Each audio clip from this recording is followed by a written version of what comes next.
Zen, the podcast about microtonal and Zen harmonic music, both national and international, foreign and domestic, past, especially present, and future. For JI purists, computer geeks, musicians, academic aficionados, and alternative guitarists, and everybody. I'm Stephen Weigel, and today we have Bruce Hamilton on the show. Nice to be talking with you, Bruce. How you doing? Pretty good. It's great to be here, Stephen. Hey, everybody.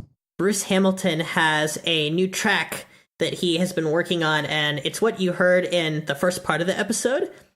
It's called 20 Who, and I guess, it's a pun on 22, although I think Bruce is known for his work in different tuning systems at once, which we'll dive into, but I'm sure he wants to discuss 20 Who and how it goes from place to place, because I find it very interesting from a modulatory perspective. I mean, what are your thoughts on making the track, and where'd you come up with it? It sounds so cool. I think we can also have maybe a poll on what the actual title should be. It's 22 is just a working title. Often I come up with kind of random titles, and then sometimes they stick when I'm starting a piece. But I've just been fooling around with 22 a little more lately, and I think this particular one, I was just working with those really basic, consonant JI sounding chords, and then moving stuff around. And as usual, I work pretty intuitively, and it starts to kind of announce what it wants to do. I think one thing I like about it is that a lot of the chord shifts and modulations are sort of rising, but there's a lot of sections also where there's this downward drift. Yeah, I noticed that. It's very subtle how that works, but you definitely notice it, I think. At least I did. Yeah, I think that's one of the great things about higher Etos. You just have those small steps that can be these weird perceptual shifts as much as they can be, like scale steps or whatever. Yeah, absolutely. So is it sort of like an ABA form? You kind of have the first part, and there's some dominant seventh chords, and to me it sounds like you're switching between pairs of dominant seventh chords that sound pretty close, and then you somehow, using some step sizes, you cleverly go out of key and come back, and it seems complicated, but also really approachable because of the meter. Yeah, I think it's sort of rondo-esque, I guess. The way there's sort of a centerpiece to it, and it comes back out again. But then there's also the section before the last return that's a little bit different too. It has some similar arpeggiated chords, but it's kind of a new material, so I haven't quite mapped it out yet. I just finished it for the show, but yeah, that's cool. No, but you're right. The sort of main theme that it opens and closes with and hits once in the middle. Yeah, it is more or less like parallel motion with a few changes in each sonority. But and then I kind of play with that, especially at the end, in terms of shifting scale degrees and then shifting the overall pattern down. Sometimes one small step, sometimes two steps, so that the whole thing gets a little bit more surreal as it goes. For our listeners, the one step of 22 tone equal temperament is a slightly large quarter tone, and then the 2 out of 22 step is a little bit of a larger semitone. Right. So did you work in 22 because it was the tuning of the month in the Facebook group for February? Or was it just coincidence? I think it's just coincidence. I look at that and I think, I'm going to do something this month. But I think this time, actually I was working on a piece in 19, a week and a half ago, and then suddenly switched. I think I was thinking about maybe one of Brendan's songs, Brendan Burns, but I was just thinking, no, this is, I'm going to go back to the 19 piece, but suddenly had the urge to do something in 22. I think I had started something a while back, but I hadn't, I don't have that many full tracks in 22. So this just, as soon as the riff sort of happened, I thought, yeah, this is pretty cool. I've got some energy. I'll follow it up. Yeah. And the sounds seem really humanized and nice, and the drums complement it. Do you have a lot of tracks in other equal tunings? How would you say you divide up your work if you were dividing up a tuning pie? I'm really eclectic overall in everything I do with music. And then within my creative output, I think at this point, maybe a third to half is more or less microtonal. And I say more or less because I think some tracks are definitely 12 Edo extended, you know what I mean? Or Pythagorean extended, however you want to look at it. And I'm okay with that. I still consider those pieces Zen, but others might not, Even this piece, some of this sounds 12 Edo, 22, you could recreate it. Some of it doesn't. And then I think some of the chords are very JI sounding, like that section before the end, some of those taller chords. So in some ways, even though it's all in one system, it kind of has three sorts of sounds to it, or like including the drift aspect as well. So it has a lot of the things that I like to do, I guess, in even when I'm mixing tunings, but even within the 22, I think it has different sorts of sounds, some more Zen than others. Yeah, that's interesting how you refer to that as sounds, like 3 different sounds being three different ways to interact with the Zen harmonic phenomenon. Yes. One way being that dominant 7th chords are pretty agreeable to a lot of Westerners, and so they get under the radar. The other way being that there are sort of small steps that interact with the listener and can sound a little bit Zen harmonic, and the other way being chords that sort of change and have a small Zen harmonic change, I guess. Right. Yeah. Well, that's very cool, and it's very in the moment. And I think maybe with a lot of Zen harmonic music, that's what people are looking for, is like they can listen to a small clip of music and it's obvious that it's Zen harmonic within a short amount of time, but some pieces have moments where they're actually not as Zen harmonic, and that's interesting too, is to like play with the envelope of how Zen harmonic something is. Right. Yeah, I'm curious to see, what other people think about this, because I do think when it starts, it's not that Zen sounding, but as it goes, I think it becomes more so in different ways. I agree with that. And I think we also both have veteran ears, so we're kind of biased to hear things that sound pretty agreeable as not Zen harmonic, and then somebody else can hear it who's never listened to such music, and they can say that it does, like, right away. So it's interesting to hear all the different opinions. I tried to bounce a lot of opinions off of people at Ball State when I was in graduate school, and they almost always had wildly different things to say. Which was great. Yeah, that's really cool. I actually had one piece called Devoid of Re-Incarnation. It's an 18-tone equal temperament, and I play with the Zen harmonic envelope as sort of a slope. So you know how a lot of different pieces are like maybe like a small event, and then it builds to a large thing. I sort of did that with the Zen harmonicness of the piece, except for the very end, which just turns into a big white noise, and it's mixed with crowd noise in a cool way. Awesome. Yeah, it's pretty neat, because like at the beginning, in 18-tone equal temperament, it's very un-Zen harmonic if you simply use whole tone scales, which is kind of Easley Blackwood's way of doing it, although right, exactly. I think his Etudes still sounds a little bit Zen in parts when he avoids it.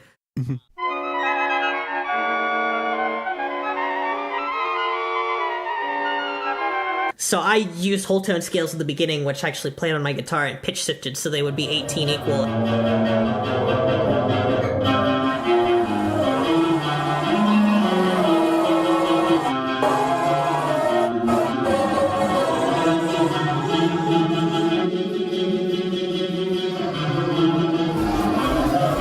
And then I move into doing 5/1 cadences, and in the 5/7, I drop the 5th so that it sounds just like it would in 12-tone equal temperament. And then in 18, there's 2 things that can sound like a minor chord, and there's 2 different semitones, quote unquote, that can resolve, the 66-cent one and the 133-cent one. So I use 2 different resolutions where one of them is one choice of step size with one choice of the minor chord, and then the other one is the other choice of step with the other choice of chord. So it sounds very, very shocking.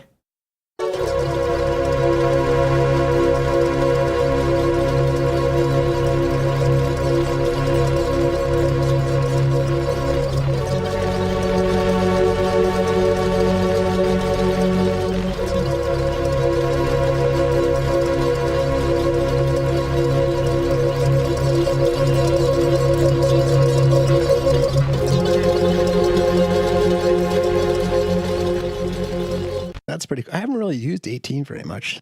Something I should probably look into. 18 is, I think, really, really great for retuning guitars, although I haven't had any time to court the proper guitar players.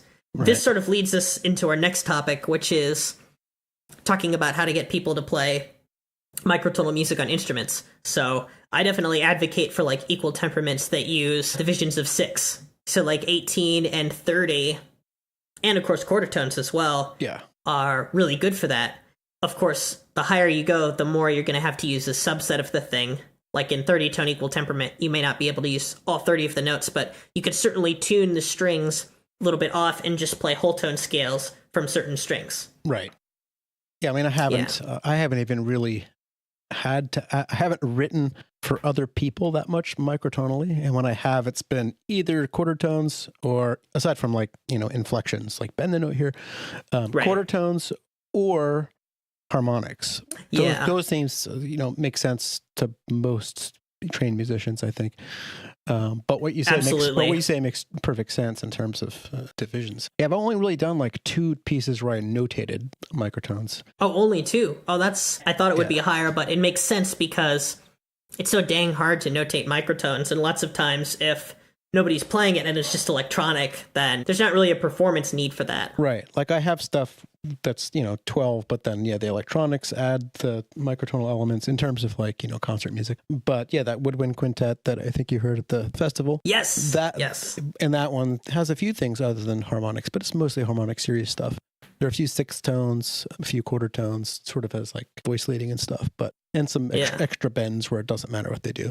And then in my double concerto for 2 percussionists and wind ensemble and electronics, there's all this kind of JI stuff in the droning sections. So yeah, more harmonics and a few quarter tones. But yeah, it's, I avoided it for a long time. It just seemed complicated. I had students doing it before me, and finally I was like, all right, I need to do something. There you go. I think there are composers who like to investigate a given tuning system and sort of like discover how its modes would work in modulation.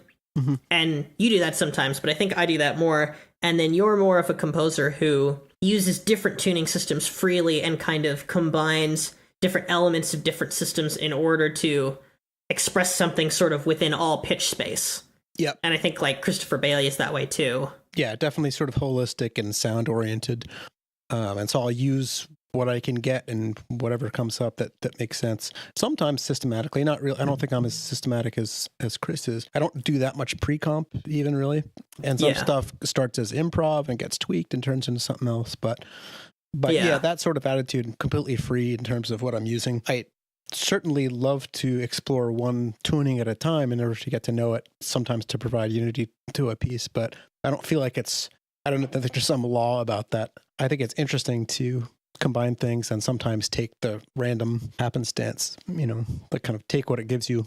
And just like, we use randomness and chance in other parts of our composition sometimes, like, in the studio at Western where I teach, we've got these lovely old analog synthesizers, an ARP 2500 and an EMU modular. And yeah, they're great, but you can't control them that well. Like you don't know exactly what the voltage is going to do or how noisy it's going to be or when it's going to drift.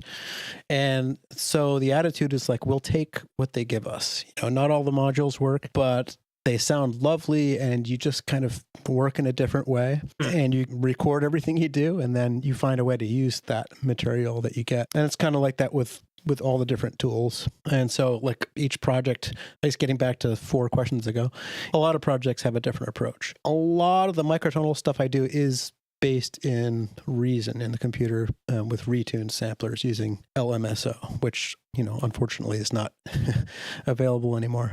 But that to me has been a simple method that I feel like I could use forever in that, a sampler is a sampler. You can put anything into it. So I can make my own recordings and find stuff. Also, the Reason libraries are pretty good and they include synth sounds. So it's not like I have to worry about retuning a synth if I can just load a synth into the sampler. And then I can modify the sound within the sample module or with other modules for processing within Reason. So I feel like I've got a lot of control over the sound and, and then if everything is running out of LMSO or now Sevish's new tool, which is awesome. Yes, Scale Workshop. Scale Workshop. It's amazing. Maybe a few more bugs to work out, but I love it. I can export Scala files, import those into LMSO, spank them out into Reason sampler files, and with no Scala errors. Right. So, yeah, I've never even really been able to get Scala working on my Mac, but it works on my computer, but very, very grudgingly, like Finale. Yeah, I mean, pretty early on when I started taking Zen more seriously, like, 9 years ago. Yeah. I got LMSO at that point. It just seemed like it was going to be the most flexible. Ironically, I haven't really used it outside of Reason. I just kind of do one thing with it, but that gives me almost everything I need. So LMSO is different from Reason, and do they both retune, or what exactly do you use them for, synthesis-wise? Because I'm always curious as to how people are shaping their sounds. Yeah. Well, LMSO is just Jeff Scott's retuning software. It's really, really good. You can tune all kinds of things in different ways, but I saw that you can, retune the Reason samplers and other things in Reason in these different ways. And I thought that looks good. It also, I saw that it interacted with, Max, which I was using, and Metasynth, which maybe we should talk about, and some other. Oh, yeah, we could. So I just thought it seemed good and would be stable and stuff. So basically, you rewrite Reason sampler files. That's what I do anyway, within LMSO. Once you've loaded up a tuning or tweaked it or created something, and then you just save it as the Reason sampler file, and it says, you really want to replace it? And it doesn't actually replace it. It just makes a new copy and appends the new file name to the Reason file. So Reason is a DAW, if for anyone doesn't know it. It's a little bit different in that it has the kind of giant virtual rack. And it's super stable, super fun. There's some things in the audio editing part that maybe aren't as good as, Logic, DP, Pro Tools, Ableton, whatever. A lot of these beat-based tracks, as well as sort of keyboard improvs that are Zen-based, are Reason projects. See, I'm hoping they'll give me an endorsement or something if I keep talking about it. Ooh, that would be great. Yeah. And then get discounts for all your friends. And anyone who listens to Now and Zen gets a free copy of Reason. There you go. Right, propeller heads. That would be so cool. Yeah, so Reason 10 is super cool. On campus, we have kind of shifted to Reaper as our main DAW. Really? Yeah. Interesting, because that's not I think there's some snark towards it since it's so inexpensive, but yeah. I've never encountered that in real life, just on the internet. Yeah, for sure. I mean, for a long time, it was DP, partly because that's what I did when I was in college years and years ago. And I still use DP. I'm comfortable with it. Mm-hmm. We did Pro Tools for a while, but it got tired of those companies. And then finally, we kind of got into Reaper a little bit, really through a few students that liked it. We liked the price, and it was nice for the students to be able to have the stuff at home more easily. And there were other cool things that you can do with it, like this native support for NinJam for telematic jam sessions. And then after that, Alt Tuner, right, with kites, amazing software. So it just seemed like let's just go ahead and make this one of our main DAWs. So we still have DP and Ableton and Reason in the studio, but now it's kind of we're actually teaching Reaper. I shouldn't say we, my assistants are teaching it right now for the last few years, and in the intro classes. And at some point I have to actually learn it properly. Still prefer DP for surround stuff, but you can do it in Reaper. So I'm appreciative of the intuitive editing shortcuts in Reaper. Yeah. All of the keyboard shortcuts you would want are built in and they make sense. And then in other DAWs, it seems like you have to remember something complicated. And Reaper even does all these other little automatic things that you would always want. If you split a clip, it'll automatically crossfade so you don't have a click. Right. Yeah, I mean, there are no real flaws in Reaper. With any DAW, it's you get used to it, and I mean, that's the main thing for me. Is I've learned enough of them. I used to use Sonar as well. It's do I have to really learn another DAW? Right? Yeah, it's whichever one you get stuck with, or whichever one you're using. Yeah. Yeah. Same thing with notation programs. Although I'm probably going to get into Dorico. We just got that in the lab as well. So. Oh, excellent. So I'm excited about that because, one of my finales crashed anyway, so maybe it's time that's a sign that I should switch. Two things I can do and do quite a lot are, exposure and then tool availability. I make sure that we have tools. We've got a great piano tuner who's willing to tune different instruments different ways, especially quarter tones, easy. How common are those kinds of piano tuners, would you say? I don't know. I mean, we've just got a great one anyway. So in terms of software for the electroacoustic studios, just making sure that we have a lot of different kinds of things and that we kind of bring it up. So I'll play music, or they see that I'm making music like that. I'll show them little tricks that I know. We'll talk about a little bit of theory, but it's mainly sort of this is something that maybe you should consider doing. Let's open up the pitch space. If you want to try something new, open up your ears. It's not that hard to jump into it. And so that's one of the main things I do. And it's similar to, I guess, putting on events, kind of just exposing the broader community to different things. Yeah. And so microtonality is kind of one part of that different things package for me, but a big and increasingly more important part. Yeah, it seems to sort of dominate, I think, a lot of microtonalists' attention, and that's why they get to be known as microtonalists. Right. They sort of have to maybe throw themselves into it a lot. And I'm sort of trying to get like you in terms of output, where roughly half of my output is in 12-10 equal temperament, quarter tones, or JI. I don't consider quarter tones are little easy JI things to be like super zen. Right. Basically, like there's kind of like a realm where like most people are willing to play it and be reasonable. And then there's this other realm of things like 13 tone equal temperament that would just like freak people out. Or if they were just like, you know, one of those people who really would want to try it. And you do get those people. I wonder, at Western Washington University, do you get a lot of performers that are really gung-ho about the more difficult like tuning categories, or what would you say the situation is there? Because at Ball State we would have like a few experimentalists who were very interested, and then the regular student body is just not about it, but lots of computer people were. So I'd say about the same. I mean, and I'm not blaming them, right? Yeah, you know, our school is, yeah, it's mostly undergrads too, so they don't even know about it probably when they show up. Right, yeah. They'll probably... Some people just don't have time. Yeah, I mean, you know, when they leave, they'll know about it. I'll make sure of that, but... Thank God. Yeah, and so, and yeah, part of it is events, and but we certainly have some students that are gung-ho about playing different things in general, and so that might mean, yeah, I'll do something with microtones. So, I don't know, I think last year we had 4 or 5 student pieces that, you know, most of them were quarter tone, but not all of them.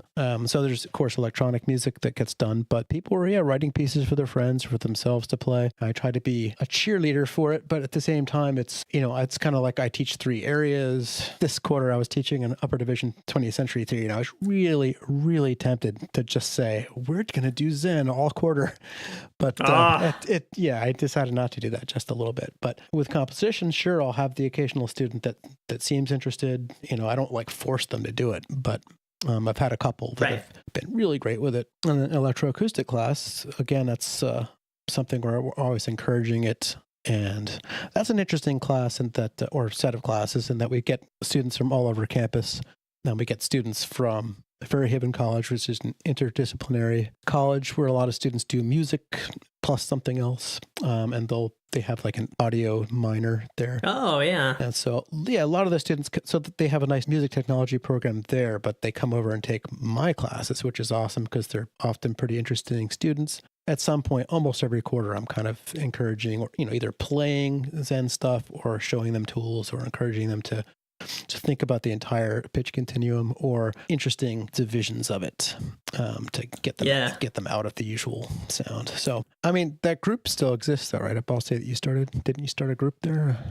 Yeah, the Zen Harmonic Music Alliance. Yeah. It's like the Zen Harmonic Alliance, which doesn't have an official chapter, but we can sort of act like we're a chapter of something bigger, and theoretically the university treats us better. Mm-hmm. But we didn't actually get any real perks from the university, except for the ones that come with being an organization. So, you know, no funding or anything like that, but we would have access to like certain events, and we could showcase ourselves. And that did cause, I think, a few people to take note of us, but like actually having the meetings like once a month and getting people to show up, it was really kind of experimental in the way the schedule was done, because I had to sort of like spend all 2 of those years as a graduate student figuring out what the best format was for people to show up and like play and be interested.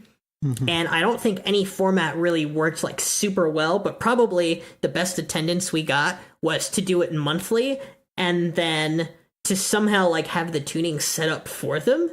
I see. Just show up and play. Yeah. Yeah, it depends on the tuning. And I also think that listenings were really successful, but listening is kind of something that they can do on their own. Like actually making Zen harmonic music with a group is, I don't think it's that hard to do, but I keep misestimating what everyone else is willing to try. Right. It was hard to make Zen harmonic modes sound intuitive, and that takes a lot of practice. And then if we were doing like a different mode every time, then things would sort of rapidly like get away from everyone's ability. So I think probably if you had a group like that on campus, the best thing to do would be to meet monthly, and then every year focus on a different tuning that uses a manageable number of notes similarly to 12, like 15 tone equal temperament or 17 or 13 or something like that, and make that once a year, because a year is, I think, the amount of time that people need for that to sink in a little bit, at least sort of as much as 12. Yeah. Depends on how interested in music theory you are. Because in 12, my music theory is really good, and I immediately know what notes equal other notes. Right. And it's taken me like months to sort of get there with 15, and I'm almost there where like I can grab a chord on my 15-tone keyboard and I immediately know the name of it and all that stuff, but I don't know any extensions. Right. Like the stuff that like Kite is fond of with like ups and downs and naming like 13ths and all those other kinds of things. Did they have a showcase too? I know you put on a lot of events there too. Like, did that group end up having a showcase where they could create something and make it more public? Or the Zen Harmonic New Music Showcase was an event that was just like a call for scores like any other small concert. So it was about composers in the area, and I sort of advertised it more to the Zen Harmonic Music Alliance to try and get them to write something. But only one local composer wrote something, faculty member Daniel Swilley, and he wrote this wonderful piece for dulcimer and flute and bassoon that was in 8th tones. So technically 48-tone equal temperament, but he used quite a strict subset of 9 tones, and the scale came from the word air monkey, a la 26 equal, and then he quantized it to 48. Okay. So the scale was incredibly angular and bizarre. There was like a clump with like 2 quarter tones in a row, and some other cool like whole steps that would drift by 8th tones until it reached like a near just major third, and then there was like a leap of like a minor third in the last part. So it was pretty crazy. That was a great piece, and it also attracted composers from over the United States. So I got Ian Weiss from Boston to come in, and Mo Abbott from the University of Illinois, and Neil Haverstick from Colorado. Right. So they all came and witnessed performances of their pieces. We also performed one of Aaron Johnson's pieces, and he was going to come, but he had an emergency and he wasn't able to go, unfortunately. But I think we did his piece justice and he was happy. That was a really great event, because it brought together so many different people and all of their interests, and proved that you could put on a Zen Harmonic concert at Ball State if you wanted to. Yep. If you just got the right people involved and took enough time in advance, because I knew enough as a graduate student to know how to schedule a concert. Yeah. But this concert was not for anything except Zen Harmonic music in a concert setting. That was pretty expressly Zen Harmonic. Yeah. Well, it's awesome. I mean, everything you did there was super cool. Like, just the energy that I think you brought to that environment that you're continuing to bring to everything. And the attendance was really, really good. Like, it was crazy. I would say it was almost a full house in Coral Hall. They didn't have like the extra stacks of chairs, but it was so well attended that I knew that I must have been doing something right. I mean, part of my earlier question about whether the folks in the local alliance had a showcase is that I think sometimes just having that deadline or having that project that you can be excited about for a public showing just makes you do work, and then you learn by doing the work. Right, yeah. I think I should have done something like that that was only for XMA members. Too late for that now, because the time that I'm there has passed up and the experiment has sort of gone away. I did at one time try and get each member to do a presentation on some different day, but that was not good, because it caused everyone to want to not be in it because they didn't want to do a microtonal presentation. I mean, they are in the Zen Harmonic Alliance, so you'd think they'd want to, but I guess it's like, I don't know. They probably just don't feel comfortable embracing it fully yet, and I think it's just a matter of a comfort level, and also letting them know that like they don't have to be a wizard like you are. You know what I mean? Like, right? Yeah. And I tried to like let them know several times. You live and breathe it, right? And they might not. Yeah. But it doesn't mean that they shouldn't or couldn't, make some music or experiment, and they might understand certain aspects of it and others not. Right. Yeah. I think we can encourage people to be free and not have to worry about it, because I think a lot of people make great music in 12 and they don't necessarily know what they're doing. They know what they're doing, but maybe they can't describe it, or they can't describe all the theory. Yeah, yeah. And I, like you, also know a lot about 12 theory, but I don't necessarily think about it that much when I'm making music. It's part of it's intuitive. I think about certain things certain times, but I really actually like it to almost be a mystery when I'm working. That's exactly what I want to do. Or I try to think of subversion of expectation, but I think that can be a little bit too formulaic sometimes. And I think you and Chris Bailey, as composers, are both very good at subverting the simple subversion of expectation, if that makes any sense. I guess so. I'll think about that. Yeah, it's like there are peaks and valleys, and they all are sort of giving you the right material at the right times, and it sounds very lively and vivacious, but it doesn't just seem like you're arriving somewhere obviously and then changing it. Right. If that makes sense. Sure, yeah. So we were talking about using different tuning systems and not knowing all the theory, and this reminded me of an earlier comment we made when we were talking at some other time, we were talking about polysystemic tunings and how you might not know what's going on all at the same time because, well, if you're using polysystemic tunings, correct me if I'm wrong, you're using tuning systems at the same time, like vertically. So different tuning systems are essentially sounding at the same time. If you use a different tuning system and then switch to another one via smooth or unsmooth means or anything, you call that transfer generally. Right, yeah. And I encourage both and do both. We had this cool thing that you sent me where you have a little motive that's in 12-tone equal temperament, and then you stack more notes on it from a polysystemic tuning. Right. And sort of hear how it evolves. Yeah. Well, I'll just introduce it by saying for someone who, wants to experiment, this is a really easy method of quickly generating some really interesting stuff where maybe you don't know what the hell is going on, but it sounds cool and you can tweak it. And so, yeah, the idea here is not just that it's different tuning systems at the same time, but that you're mapping the same, in this case, MIDI information. So you're taking the same material and you're doubling it and tripling it, but with different systems. So you're going to get these different, distances between notes and these different intervals that pop out that aren't going to be the same as what's in any given system. Oh, wow. Yeah. And so sometimes it's magical. And sometimes after that point, you cheat and you move notes around until it sounds cooler. And then you can switch timbres and stuff like that. So this example, I did start with 12 veto, just improvise a little lick, and then it gets weirder and weirder. Cool. So let's play the first example, which I guess is just 12-tone equal temperament. Yeah.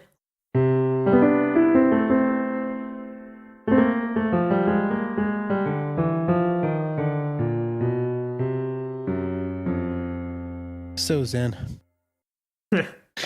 It sounds like you have like a major chord and then maybe some other like seventh chord and then a few other notes that kind of come back to a pitch center. When you write things like that and want to add stuff later, are you thinking about writing that in such a way that it favors whatever you're going to do polysystemically? Or is that kind of like a thought that you have afterward and you're like trying different tunings out? Because like the workflow here just seems like it would be so bizarre to me. Yeah, it just depends sometimes. I think in this case, I was like, let me just make a really quick demo. And I played this thing that was obviously has a tonal center, but has different scale degrees that color it in different ways. And so I thought that would be interesting. Yeah, it's a good halfway point between like sounding freely chromatic and kind of sounding like it has a pitch center. Like you can almost construe it as either. Right. Yeah. Okay, now let's play the second example, which is 12 plus the Arabic 12 scale you mentioned. Right.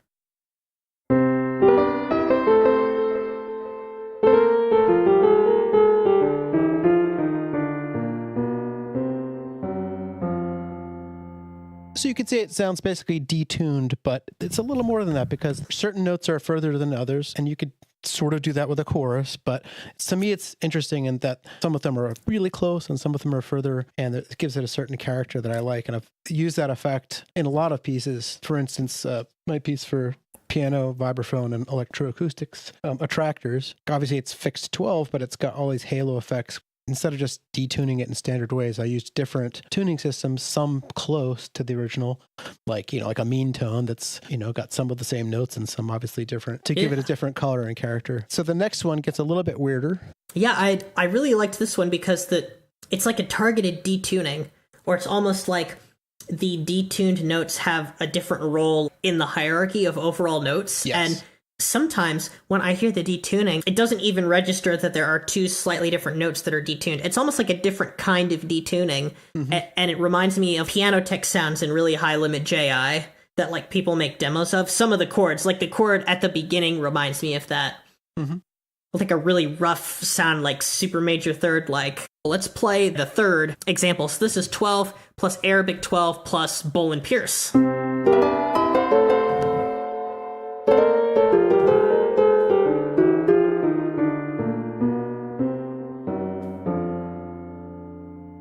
Much harder to kind of figure out what's happening, and yet there are these really kind of colorful shards, In this case, especially if we started with the original, you can still kind of follow the tonality of the original. It'd be interesting to maybe start with that one right off the bat, but I still think we would probably be tracking the 12 veto version with these extra colors. You can hear that it kind of has its own internal logic to it, but yeah, it's very, very hard to describe it in terms of specific intervals. Like, a lot of times if I hear the Zen harmonic thing in a mode, I can describe it like in 12-tone terms or in cent sizes, but Yeah.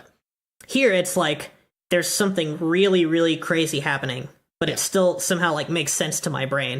And it's also interesting because this technique, I don't always start with 12-ito. It just happened to do it this time because I thought it would make good conversation. But sometimes you can start with something crazy and then still double it with different tunings. And there's a whole other conversation, I guess, about categorical perception and, you know, how we hear intervals and stuff. But so then after this variation, I thought it's time to remove the 12-ito.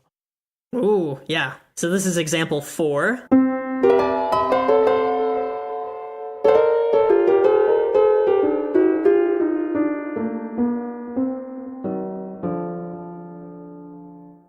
So it's a little further out there. Obviously, there's a vestige of the original with the Arabic scale. I think it sounds a little bit more colorful, which is weird. Yeah, I think you're right. I'm not really sure. And it's like the end has those 2 notes that just cause something like a little bit near just to happen, or they sound like sixths. Mm-hmm. Yeah.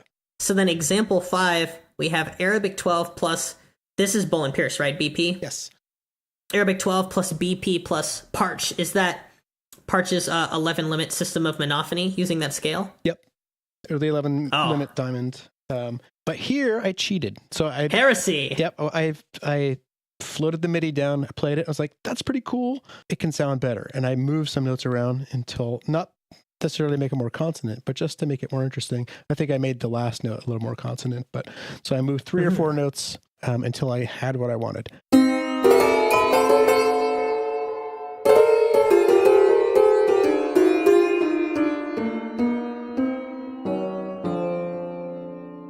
Wow. So it's pretty easy to do, and you don't always know what you're going to get, and I kind of like that. And just the act of doubling and tripling can be really powerful in music, like just rhythmic unison of different timbres and different intervals as well. It's almost like it's parallel, but of course it's not. It's oblique because they're similar. It's the interval sizes are shifting in different directions depending on the size of the scale. I made it extra colorful, I guess, by having different timbres playing the notes, but it's sort of this other little universe of sound when you start mixing things, I think. It's utterly baffling, I think, if you're trying to think about it vertically. Although, with the different timbres you have, especially like the dulcimer-like timbre for the last edition of the Parch scale, I feel like it's easier for me to tease it out. And I was listening for that in this last one, and I noticed I was sort of able to hear how, like maybe 3/4 of the way through the file or something, that the dulcimer and Arabic 12 notes were kind of bunching up into detuning and then like separating more at the end. This speed at which you play the notes also, I think, really matters, because if you have a flurry of like really confusing notes, then the more different tuning systems you're using, the more it's just going to be, I think, like utterly incomprehensible maybe. And then when you get to the end, I'm almost like thinking to myself that it sounds something like JI a little bit. I think I sent you the piece Daiphort. Yes. I have a lot of these pieces that a group called Sound In. It's now actually on Facebook, but it used to have its own site that I've been involved with for, I guess, 10 years now. And it's just kind of a weekly, I know you're in it now too, Stephen, but it's this weekly get together where people just make up music on the spot. So there's a lot of improv. Sound In is awesome. Yeah. I used to do it every week. It was a nice healthy habit for a while to kind of quickly, in some cases, get to know a tuning system, or just like at the end of the week, decompress and throw some stuff up there and challenge myself to make it good enough to make it, you know, semi-public or whatever. There's a lot of them. There are improvs along these lines where it's a keyboard improv, usually in Reason, and then I'll go and tweak it, fix it, make it better, maybe map it into different systems, process it. I sometimes do variations on it, maybe make a mashup with it, end up with other people's music using different programs, maybe turn it into a weird texture in Max or Metasynth. Again, these days I'm not quite as active in the group, but basically this is one of those keyboard improvs that then got tweaked and mapped to a few different tunings. When I listened to it initially, I couldn't really tell that it was an improvisation, but it sounds very spontaneous. Let's give it a listen, and then we'll talk about it.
That's pretty fascinating. I think when you start, I kind of feel like I know how it's going to go rhythmically. And a lot of the intervals remind me of minor thirds. And then there's some like melodic neutral seconds. You get to this big chord, and then I think you sort of start experimenting more. Which is really interesting pattern to take, because I think in a lot of improvisations that people do in Zen harmonics, they tend to have like a really, really strong pitch center.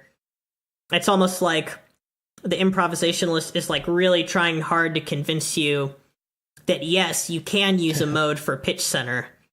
So you should listen to this tonic note. But this is like refreshingly like kind of all over the place.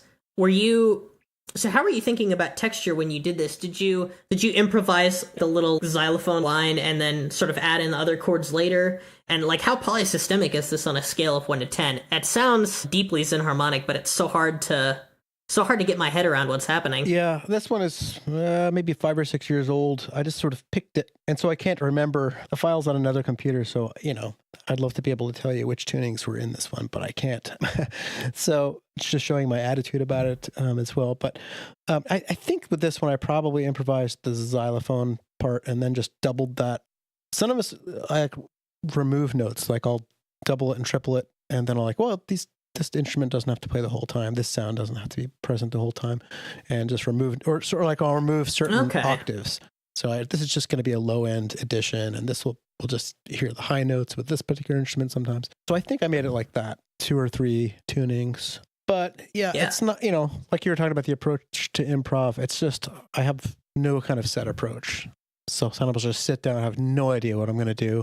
Depends on the instrument I'm using and my mood and everything else. And other times, I'm just feeling like a drone and I want to play some nice tonal tertian chords or do complete noise because I like to make noise as well. So, which is, I suppose, a type of microtonality, but we don't normally think of noise music as Zen per se. I think of a lot of forms that are in between pitch and timbre, and what that means. A lot of them don't get explored by people who are microtonalists per se, but more spectralists and people who work in fixed media, sometimes by accident. And, I welcome it because it's a great accident. And sometimes it's even intentional, but the tuning system isn't really consciously known. I feel like with the xylophone, you definitely, like everything you're saying about your workflow really clicks with me as I listen to this, because I hear that like the high xylophone part seems so segregated from like the lower xylophone part, even though they're the same instrument. So the register really affects sort of what place you hear the xylophone in, really. And you use that to great effect in like the big like low chords, where there are lots of notes, and then in the xylophone, it's kind of a monophonic line. So it's a really cool, like, juxtaposition of textures, I guess. Do you find that when you improvise and then sort of add and take away notes later, that you get a lot of different textures out of that? You think it's a really successful approach? Yeah, sometimes. Sometimes I'll also do things that have more layers or things going on, more clearly defined different roles of like, an active moving part or deviations or a literal sort of like cloud texture that's happening against something that's a line or whatever. I'm okay being monophonic sometimes too, just like really simple line that maybe has something interesting about it. Maybe that is like a weird doubling or something. Being Zen harmonic is so wrapped up in that idea. Monophonic lines, a lot of listeners who aren't paying attention maybe won't care. Like people who aren't musically educated and they just hear notes.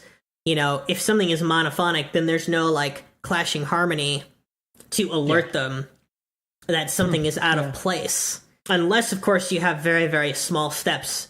So microtones are kind of Zen harmonic to people who have never heard them just kind of by themselves. Right. Yeah. It depends on the instrument a lot, like the timbre of the instrument.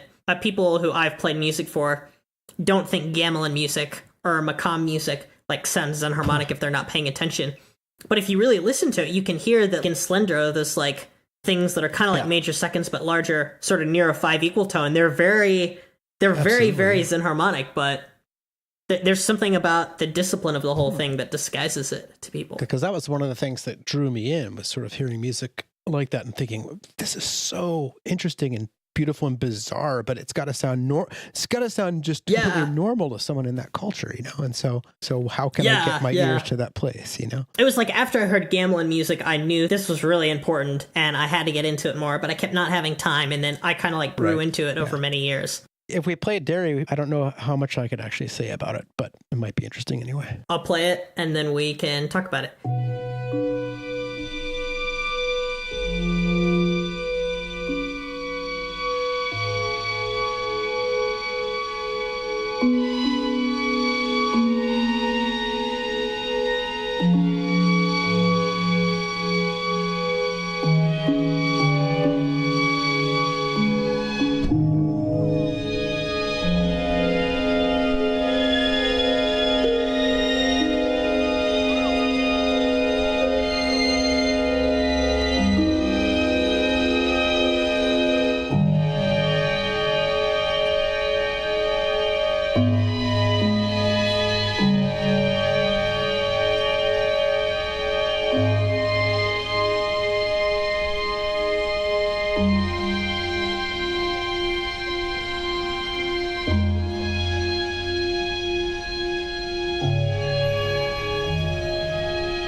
Some soundscapey stuff in there. The microtones aren't this essential feature of the melody. Standing in stark contrast to Kyle Gann's Hyperchromatica, where the microtonal melody is like a string of very complex microtones and JI that are right next to each other, and you almost get these like microtonal glissandos. You have more of a situation where you kind of have a chord progression that sounds very logical, and the timing with certain like notes entering is very interesting, and sometimes they sound like non-chord tones, and sometimes they're small microtones, like either in the progression or they shift the progression a slight way. So I think that's a really good piece for demonstrating what's possible with something drifting in a enharmonic way. Some of the thirds remind me of seven-tone equal temperament, or something where the thirds are in between major and minor, but then you also have major thirds in there too. I mean, I don't know if some people would think it's disrespectful to Macomb masters or something to bring in a scale like that and use it for your own purposes. I'm not sure. I don't know. I think that's okay. I certainly have a lot of respect for all these kinds of musics and the people that create scales and people that do theoretical work. So I just want to make sure I'm not thumbing my nose at other folks that have a different approach. But I definitely feel like, especially for folks who maybe are a little bit scared of jumping in without knowing exactly what they're doing, that I think it's better if people do just jump in and figure out what they're doing as they go and learn at their own pace, but they don't have to wait 3 years until they understand every aspect of a particular tuning system. In fact, I think the more into microtonal theory you are, the less you make music and perform. That's not always true, but you know, you sort of have to pick your battles with what you're going to do with your time. So I think I've learned enough that I can speak intelligently about regular temperament theory, but I'm certainly not at this point interested in investigating like higher pretzels of dimensional logic and like tempering out 4 commas at the same time, because that's just not something I can really keep track of. If I'm working in an equal temperament, I like comparing my chord progressions to the just intonation thing that's going on. So rank 2 temperaments, I think, are like super useful for that, because then you know where the chord progression is supposed to end up, and then where it doesn't end up instead, and you can describe that in a way that's not just, oh, it's just a minor second higher. And like, it's so much better if you can describe it that way, but then when you have more commas, it's hard to think about it intuitively. It's definitely a case-by-case basis with people, and I think like everyone has a role to play. You know, like we have to have people crunching the numbers. The stuff that seems bizarre to me, like, you know, getting into lattices, they're beautiful, but I can't quite conceptualize how I would use those as a composer yet, but I know people do. Yeah. How do you use them? A cheat sheet for relationships. So I've been working on this choir piece for like forever. That's going to be like really interactive and will feature like my voice being processed by Maxim SP and like turning into crazy Nice. 7-limit JI structures and like me conducting myself interactively. It'll be very cool when it's all done. It'll probably take me my whole life. Sounds great. I want to know what things are quickly related so that I can sort of sound like I'm in the same mode. But I think using JI is just always annoying in terms of like wishing that one note was just in tune. So I tend to use it very statically, and I don't really like using the wolves in JI. But yeah, I do like near JI sounds, and I do plan to use those a lot. And probably my voice will end up, obviously it's not going to be perfect, but the software will be whatever it's tracking. So that'll probably produce like some healthy wiggle, if I'm using pitch tracking and then telling the software to jump up certain amount. The lattice I was using for that piece is 2-dimensional, so I was using octaves, perfect fifths, and 7-limit intervals only. So the 2-3-7 subgroup is what people call that when they want to use a prime limit in just intonation, but they want to make an exception and like exclude certain primes or include certain others. So 2-3-7 just means if you're going up to the 7 limit, you are excluding 5 as a prime number in those calculations. So that means that you don't get any traditional major or minor thirds. Young-esque. But you do get other flavors of those. The septimal versions, which are tuned different ways and cause different relationships to happen. In fact, with that piece, I was originally kind of using a 12-note scale of JI so I could play things on my keyboard. Clown tone, as Jacob Barton calls it, or someone else that he mentioned. People will probably tell us who that is, I guess. I don't think 12 notes is really enough to explore that really surprisingly and interestingly. So I'll be using the lattice extensively for moving into weird uncharted territory and perhaps snapping it back and somehow finding ways to use that wouldn't be made more useful with temperament. Cool. Well, that sounds legit. Sounds cool. What you said just reminded me of another thing that I think a lot of people do. So sometimes I'll just want a nice maybe 12 note scale, but I'll want to use some 12 Ito intervals notes, some JI notes, and some neutral notes. Like just take a nice package of notes, Yeah, that's cool. You're not like me at all, and I love it. So obviously then you're kind of in one key or not. I'll do that and I'll say, okay, I've got all the kinds of thirds, because it's kind of like some Indian music, right? We've got maybe different versions of different note categories, different scale degrees, which I think is super interesting. Right, yeah. So I want a just third, Absolutely. and I want a different kind of third, and I want a weird dissonance fifth, and a nice perfect fifth, but sometimes I'll still go ahead and modulate anyway. All right, what do I get if I transpose this? Well, it's completely screwed up, but it's kind of cool. Maybe I can use it. Another one of the files I sent was this unequal shifts file. And so the idea was that it's actually that same lick as before, and it's in the Arabic scale that's unequal, but I just transposed the MIDI notes, and so you get 3 different versions of it. We should play that real quick.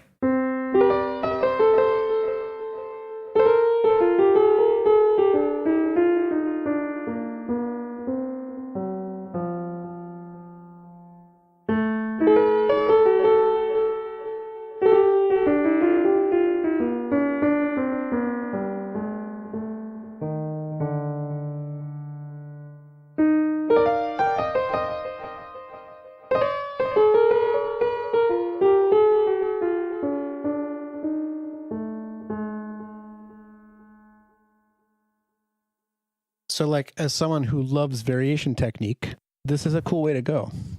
A cool way to generate stuff. I didn't do any tuning. All I did was transpose it and let the tuning take care of the different intervals since it's not an equal temperament. You weren't actually doing polysystemic tunings in this one. You were just taking different unequal modes of Arabic 12 and trying it on each different one. Right. Just if you play Bach, whatever, in the original temperament or whatever, that's going to sound a little different in each key. That kind of idea. But another really easy thing that I like. I didn't have time to try out a bunch of things. I thought, let's just see what happens. It was just trying to illustrate the point. I try not to do things that are too obvious in part writing, but I think the larger form ends up being obvious in my work so far, and I think that's a good thing. But maybe later I'll sort of get into more places in between form, regular forms and variations and stuff like that, because that's a really interesting area too. In that kind of music, it's hard to point out to non-musical people why they should care about a certain part and it's like it makes it easier to forget, but it's also like just so cool, like what it does to your ears, you know? Yeah. I've been sort of obsessive about form the last, I don't know, 10 years or so, in terms of just trying to have more surprises that work, you know, the inevitable surprise or whatever. Right. Lots of different kinds of surprises, which is very important, I think, because if you just try and be surprising and frame that in a binary way, people think you're either just not surprising or surprising. Right. But the world of being not surprising is absolutely tiny, and the world of being surprising is giant. Like, I'd prefer if people don't predict my forms, you know, unless it's this sort of process and it just has to be perfect. But I like if you end up in unexpected places. And that's kind of what I want as a listener. And me too. And that's maybe why I program so much crazy stuff. I guess we could talk about that a little bit. Events and cool orgs like on 12. And yeah, we could talk about events and microtonal evangelization as sort of our last two topics of the day, and then kind of wrap up. I think like the two things I do, aside from kind of what I do in the classroom, are put on events, and then I have a little net label where I definitely promote microtonalism. Spectropole record. We'll leave a link in the descriptions to the episodes so you can check that out. I didn't design it to be microtonal, kind of put it out there on a whim, and then some people got involved, and lots of them ended up being microtonalists, and so I started within Spectropole a series, a possible world series, that's these compilations of different types of microtonal music. And that's another thing I like to do with all of my events is have a wide variety. And that's certainly something we do with Microtonal Adventures Fest, which Un12 helped me put together. But really, I've been doing festivals for a while at Western, usually do one every 2 years. So I'll do, you know, smaller events, but every couple of years, a larger kind of 3-day event. A student of mine started the Bellingham Electronic Arts Festival, and I kind of took it over with some friends. So it would have electroacoustic stuff, but then there would be all kinds of different showcases for different styles of music and approaches. And we'd have some shows that were eclectic themselves that had, you know, a noise artist and then an electronica band and then ambient piece and then an electroacoustic surround piece with someone playing flute. You know, it's kind of weird mix. Installations, and as well as, you know, venues downtown and venues on campus. And then a few years ago, I pulled back. I was like, what if I just want to have some chamber music, you know, and started just the Sound Culture Adventures Fest, which was, there was less pop music on it, but there was some, like there was a local weird band showcase, and then lots of chamber music and electroacoustic music.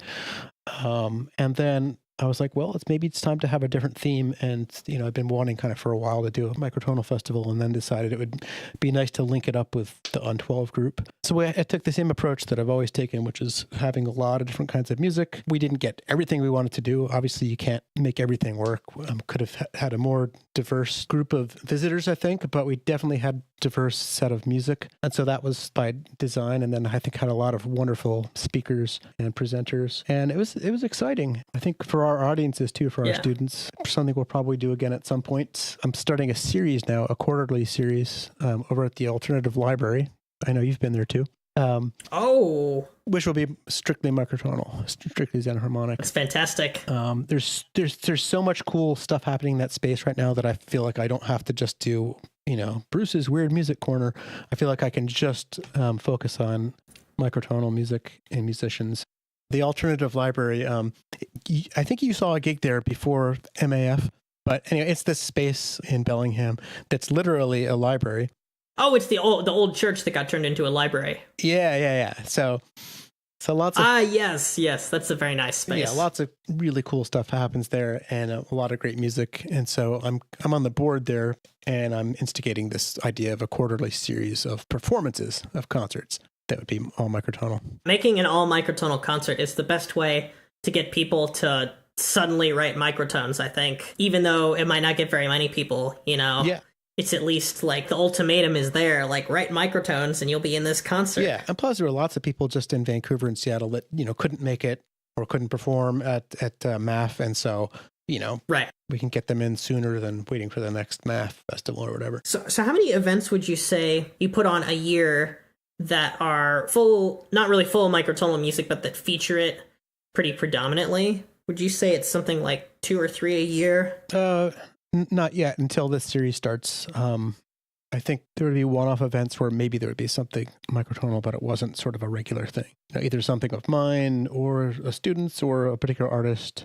And sometimes, yeah, more in the realm of empirical, whatever, like that sounds bizarre, rather than someone being very consciously Zen. So I think it's been more haphazard until the festival last year. And now I think with this series, it'll just be more of this regular occurrence. Oh, that's great. So there'll be like 4 of those a year, plus eventual festivals, plus whatever, occasional things on campus, depending on how much student involvement or other faculty. It's great how it's kind of growing and taking off, especially with Jonathan McCullough, I think is how you say it. Yeah. He had that excellent like little thing called Squeeb.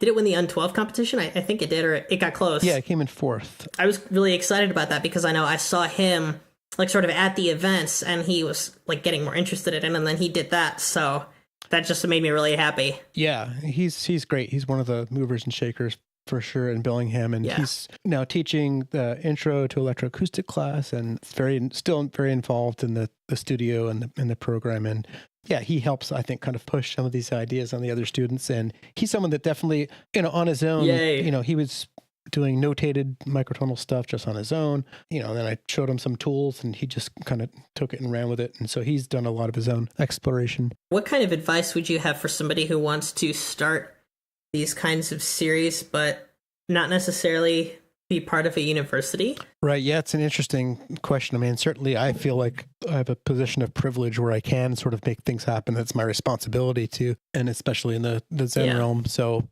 I take that part of it seriously, but I don't know. I guess it depends on the town you're in. Like, again, here we have kind of nice overall openness to experimentation and different music. Certainly the growth of the alt library is a big part of that, but other venues as well.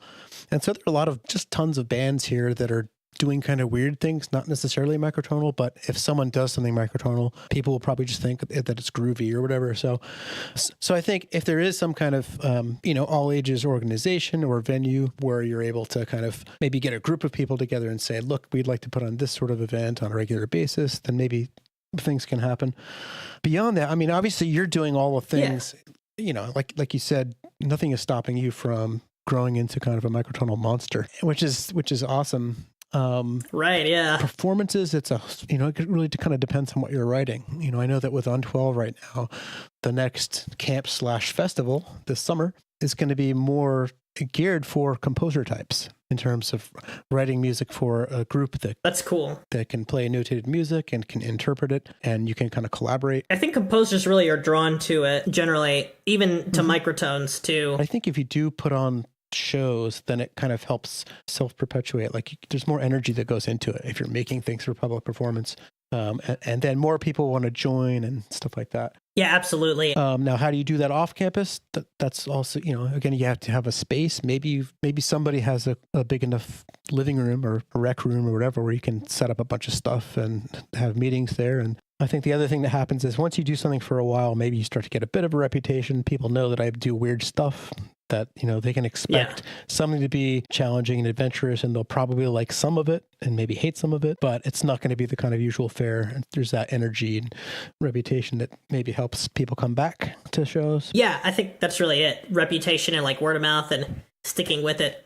And having a diverse program, I think, is a real asset. Yeah. And I think some people think it's a weakness, but I don't think it is, because you could have a lot of different things that cause people to hate like one piece and like the others, or hate a few and like one. Right. But I think when you have a variety, if all of the pieces are sort of interesting in their own way, then it's really a better concert, even if there's oral diversity. Yeah. I mean, I think even just having, some Indian music next to some Parch, there's a relationship there, and yet it's pretty different, and people are going to like them in different ways or not. I wanted to have gamelan. That was more difficult. Maybe next time we'll make that happen. Or like a world... That would be cool. Or a world-class oud player was the other thing that I wanted that I couldn't make happen this time. But well, I mean, Neil is pretty close. Yeah, Neil. Yeah, exactly. Just having a mixture of chamber music, electroacoustic, some kind of pop stuff was key. Having Mercury Tree Elaine. There's so many different kinds of things happening that, especially like even just for my students, because ultimately Western paid for most of this, right? Un-12 paid for some of it, but in terms of like service to our community and our students, I think that was the best thing we can do is actually show them, hey, look, here's this theme of like not being in 12, but look at all this different music. Some of it's old, like we had the early music concert. Yeah. And it's really quite different and should be aware of this whole world of sound. And I'm totally on board with making microtones the theme. This sort of leads into our next topic, microtonal evangelism, and also sort of our final topic of the cast, whether we should be talking about the fact that our music is microtonal or not. Yeah. And how we like act as a force that like tries to sort of get people on board. I wonder, I don't know if that's ever really damaging or not. That's the thing. Because like, I don't want to make people think unfairly about it, but at least at Ball State, I made some more people aware that this could exist and that they could work with it if they chose to give it a try. Yeah. Well, the first part, the age-old question, that one debate about whether you should let people know what you're doing or not. And I don't know. I think it depends on every listener's. It's going to be different for them. I totally get how some people are listening really carefully to understand what they're hearing, and so they want to know. And I think that that's probably important for it to come into the equation at some point. I kind of like going in first time not knowing what it is. I don't know if that it necessarily colors it negatively, thinking too much like this is a piece in 22. Not really. Yeah, I don't think that's negative. Yeah. So, but at the same time, in some ways, I'm just like, okay, here's the new Brendan Burns tape. Put it on. And I just want to enjoy it and not necessarily be thinking about it. But again, everyone's different. So I don't know if there's really a better strategy. I think I'm fine with just the performer just wanting people to know or not, or revealing it at a certain time. Like in liner notes versus like in the title, or or making an announcement from the stage, or like, if you want to know more about it, come talk to me after the concert or whatever. Maybe sometimes it can be off-putting to act like you have to evangelize and convert people. Like as a microtonalist, you have to convert them into thinking that this is legitimate work. Right. But that's not actually the conversion that has to happen. Right. You're more hoping that they'll be converted into trying it for themselves and just tinkering around, just doing anything to make these new sounds happen. Some people don't even understand that using another tuning system could be something like using 12-tone equal temperament. Like they think we're just using random pitches or something. Okay. Kind of a shame that needs explaining. Generally, I try to demonstrate that I'm ear training in another tuning system and it has legitimate merit and the intervals all have places and it would be similar to 12 equal. That's how I approach my evangelism, and I always label the tunings on my songs because I do want people to know. I find that it doesn't hinder my enjoyment to have that on there. Yeah. I also don't want to bias people against the music, and right. I'm sort of like conflicted about that. Maybe at some point in the future, I'll just remove all the tunings from my songs if I decide that that's better. Whatever gets people in the door and kind of interested in it, but I can't just not talk about the theory at all. Sure. Like it's really important for me that I know my material and can explain it intelligently. Why I used thing X for moment Y and what that does to moment Z in section AA. Yeah, right. I pretty much have that down pat for all my songs, so I think explaining the tuning is a part of that. But I know there's music where if you don't tell people that it's microtonal, they might not be so hostile to listening to it or something. Right, and then maybe afterwards, you enjoyed that? Well, guess what? It was, very microtonal or whatever. Guess what? Or, and I think maybe some people think it's an excuse, like, well, I should care about it more because you're saying it's microtonal. And that's related to... That's another thing. But that's also related to another interesting phenomenon of the novelty of it. I've talked about this a lot with people. Like sometimes I think, oh, that's really cool. But wait, is it only cool because it's novel? If I get used to this enough, we'll just be like, it's sort of bland, actually. Yeah. So sometimes it's, when you're trying to decide whether something is, quote, good, unquote, you can be sort of blindsided by novelty. But at this point, I actually value novelty quite a bit in general. So yeah, it's important. It's an important element. Certainly attracted to it. But it's the whole thing of like, now I love hearing out of tune middle school bands, you know what I mean? Whereas before I'd be like, oh, that's not supposed to be like that. It's so harsh. It's, and now it's like, it's beautiful. It's zen, Interesting. Sometimes I like that. And sometimes I think it's terrible. Yeah. I mean, it's all relative. Sometimes it is terrible. Sometimes it depends on your mood. Sometimes it just depends on your attitude or whatever. Just sort of like accepting the pitch space, accepting the frequencies that are coming through. Maybe they're not intentional. Maybe they could be more beautiful, but there's something kind of cool about what actually just happens when, kids barely can play their instruments or trying to make sound. And sometimes it's just as beautiful as segment of a spectral piece. I think Charles Ives would agree with you. So, yeah, I don't know. I think in terms of students or people that that you'd like to have try stuff, then I think it's more of a serious conversation as opposed to just an audience or whatever. Then I think you can get more excited. I think what you do is great because you're such a good explainer. Well, thank you. And you know it so deeply. So I think it's, that's perfect role for you, is to kind of show people that, look, there's a lot to this. It's not necessarily that hard. It's fun. You can make sense of it. It's not nonsense. It's right. It's not nonsense. That's very important for people who think that, microtonality is just doing random things. Some people probably just lump it in with, serialism or, music where there's not a clear beat, just highly complex music, and that their brain is giving them sort of panic signals maybe when they first hear it, right. And they're shutting down instead of sort of embracing like the possibility that, maybe they could get used to it or get to like it or get to understand it on some level. There are some people who just have like a lot harsher reactions to dissonance in general. Yeah, it could be. Yeah. Than I do. It seems that whenever that happens to me, I'm really drawn into the sound if it's really fascinating, especially if it's something that I don't know. Yeah, I mean, one thing with students that, we routinely do is sort of ask them to consider the fact that someone made this music that you maybe initially really find distasteful, but someone made it with intention probably. And so what's up with that? Like, what were they thinking about? Why did they make this choice? It's not just that they have bad ears or something, or that they're trying to piss you off. They're probably not trying to, well, maybe they're trying to piss you off sometimes, but maybe a little bit. Get into someone else's headspace. Like, why did they make this art? There must be something interesting about it for them. And that can apply to any kind of difficult art, I think.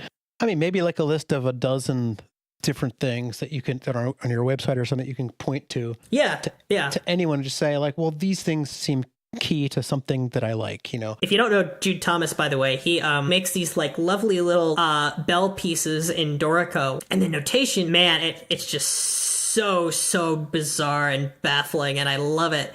And even though it is baffling, I can kind of hear the changes and they make sense. Are they performance pieces or are they made for Dorico to realize? Made for Dorico. Cool, so okay. It's basically like just MIDI, yeah. But the bell sounds are really nice. It's not off-putting. Right. Cool. I would say you can tell that it's fake, but it's not really badly fake, Yeah. So that's a good thing, I think, because there's like this borderline with MIDI sounds where it can sound like it's not made by a human, but not sound like really static. Yeah. And people will still accept it. Yeah. Well, it's funny. It's like, I balk sometimes at using my MIDI realizations of concert pieces. Yeah. Like I'll use them when I have to, but then I have no qualms about using virtual instruments in my, in a piece like 20 Who or whatever, because that's the end result. It's sort of like, this is what it's for. These are the sounds. It's part of the material of it. Whereas it's one step removed if it's a mock-up or whatever, but I don't really have too many issues with it. Do you ever have people saying to you that you're not making full use of the medium? Yeah, which medium? Fixed media in general, if you have something that... Oh, yeah. Yeah, I mean, I get people saying that to me, and they're kind of right, but I also want to hear the microtones. So certainly, yeah. I figure if I have enough fixed media pieces that do use the medium, yeah, absolutely, I can point that out and say, look, I do know how to use the medium. That's right. So there's that. Yeah, I'm sure. Yeah, for you, there's probably more pressure, like proving that, yeah, I can, whatever, churn out this sort of piece or whatever. But yeah, once you make enough of them, it's not as much of an issue. But definitely, when I was a student and was doing some fixed media pieces with live performers that were sort of more like chamber music, and less sort of amazing morphing of sounds and stuff. Yeah, that was a criticism there. That's legit, but at the same time, I don't know. It's like those pieces do what that they do, and they have their own drama, and they work. Absolutely, yeah. I don't think you had to have rules like that. Just like, I mean, it's kind of funny because in Weems at Western, definitely encourage students to make most of their own sounds or tweak sounds, but yeah. I'll turn around and use presets, I've done that. I'll do it. I've done it all along.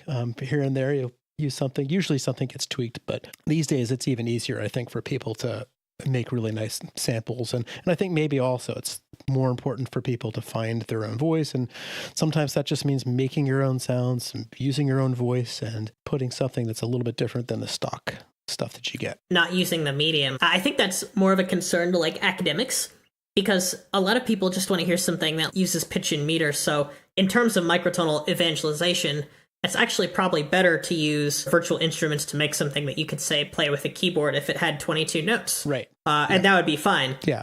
Chris Bailey and I were talking about this the other day, and he was having some very interesting ideas about using the medium, which I thought were just so funny and clever. You just have something that sounds like a piano piece for fixed media. And then, like, in the middle, you just do something crazy, like with the electronics, yeah. and then just go back to it. Yeah. You use the medium. Yeah. So, yeah, I love that. I love that. Because again, that gets back to the element of surprise too, like sort of like breaking rules or whatever. Yeah, that kind of experimentation is on a level where you're examining the subversion of the techniques themselves. And that's like on a really high level of experimentation, I think. Yeah. I mean, I've done things where I've had basically 12 Ito, and then somewhere in it there's a weird shift by a septimal third or something, or and it's like, what? That's a good idea. What was that shift? Wait, it's all 12 Ito, but wait, it's not. It was sort of a weird detuning moment or whatever. Create moments like that. I guess I do somewhat agree with the criticism sometimes of people floating MIDI files forward. And yeah, I think like it's totally fine if it's experimenting and we're sharing ideas. Ultimately, I also get the argument that, in terms of the wider public, that people won't take it as seriously if it doesn't sound a little better. I don't think you necessarily have to have a Sevish or Brendan Burns level of production technique, but it doesn't hurt. So what you said about virtual instruments then I think rings true. So it's worth it to have, some kind of DAW. Yeah. Or instruments. I know you use Absinthe. We use that too. It's great.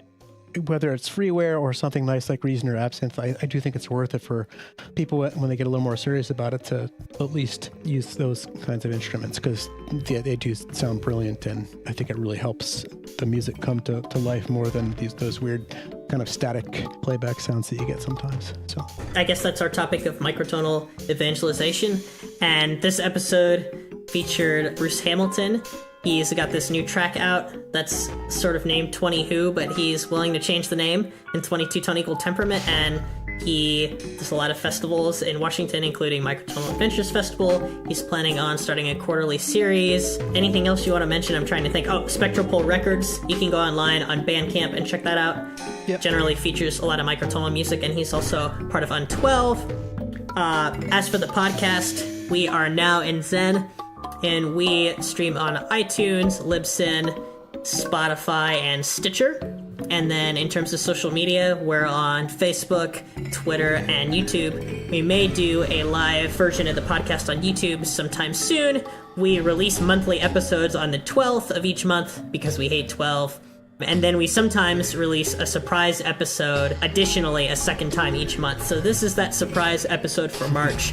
I'm not sure who we're going to have on next. We're trying to decide between a few people based on how responsive they are. Thanks so much, Bruce, for coming on the show. Thanks, Stephen. My pleasure. And everybody, go make music. Yes, absolutely. And do polymicrotonal stuff, which is really cool and fun. Okay, see you later. Bye-bye.